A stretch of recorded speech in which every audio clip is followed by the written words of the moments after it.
बीड जिल्ह्यातील 88 ग्रामपंचायतच्या निवडणुका आता होऊ घातल्या। त्यामध्ये जे मसाजोग आहे त्या मसाजोगमध्ये जे संतोष देशमुख या ग्रामपंचायतचे सरपंच होते आणि या गावचा ते कारभार करत होते। त्यामध्ये एक दीड वर्षापूर्वी एक दुःखद घटना घडली आणि त्यामध्ये त्यांचा निर्भयपणे खून करण्यात आला व आज त्याच जागेवरती पोटनिवडणूक होती आणि त्यामध्ये त्यांच्या पत्नी देखील आता या निवडणुकीच्या रिंगणामध्ये उतरलेल्या आहेत। त्याच उमेदवारी अर्ज दाखल करण्यात अश्विनीताई देशमुख या माझ्यासोबत आहेत। काय पहिली प्रतिक्रिया असेल ताई, आज तुम्ही निवडणुकीचा जो फॉर्म आहे तो भरायला जात आहे?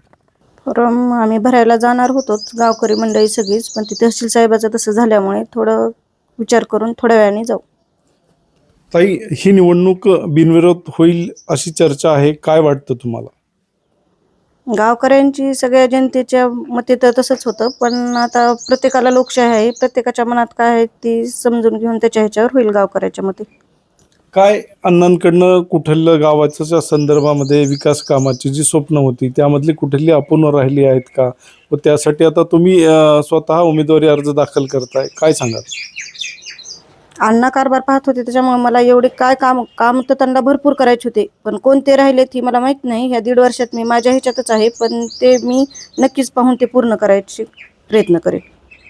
कधी बोलताना असं अण्णांकडनं काही जाणवलं होतं, गावासाठी मला काही असं वेगळं करायचं आहे किंवा शिक्षणासाठी इथल्या मुलांचं, त्यावरती काय सांगा? त्यांचं सतत एकच लक्ष असायचं, त्यांचं घराकडं कशाकडेच लक्ष नव्हतं, त्यांचं फक्त पूर्ण गावाकडेच लक्ष होतं। त्यांना वाटायचं माझं गाव एक नंबरला झालं पाहिजे, सगळ्या देशात माझ्या गावाचं नाव झालं पाहिजे। तर किती वाजता अर्ज भरायला जाणार आहात आपण, काही सांगता येईल? वेळेचं काही सांगता येणार नाही, आता गाववाले जे ठरवतील ते। जे स्वरूपानंद जे देशमुख आहेत हे देखील आता उमेदवारी अर्ज दाखल करतात, ही कुठेतरी निवडणूक बिनविरोध न व्हावं यासाठी ते उमेदवारी अर्ज दाखल करतात, याकडे कसं पाहतात?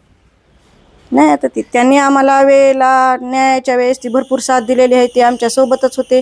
आता त्यांचे काही असेल, त्यांचे काही डोक्यात काही प्रयत्न त्यांचे म्हणून ते करत असतील। त्या होत्या अश्विनीताई देशमुख आणि जोपर्यंत गाव आमच्या आत्तापर्यंत पाठीमागे होतं, न्यायालयीन लढ्यामध्ये देखील आहे आणि आज देखील गाव पूर्णपणे पाठीमागे आहे आणि आज त्या उमेदवारी अर्ज दाखल करण्यासाठी जाणार आहेत। LS मराठीसाठी दीपक जाधव, बीड, मसाजोग।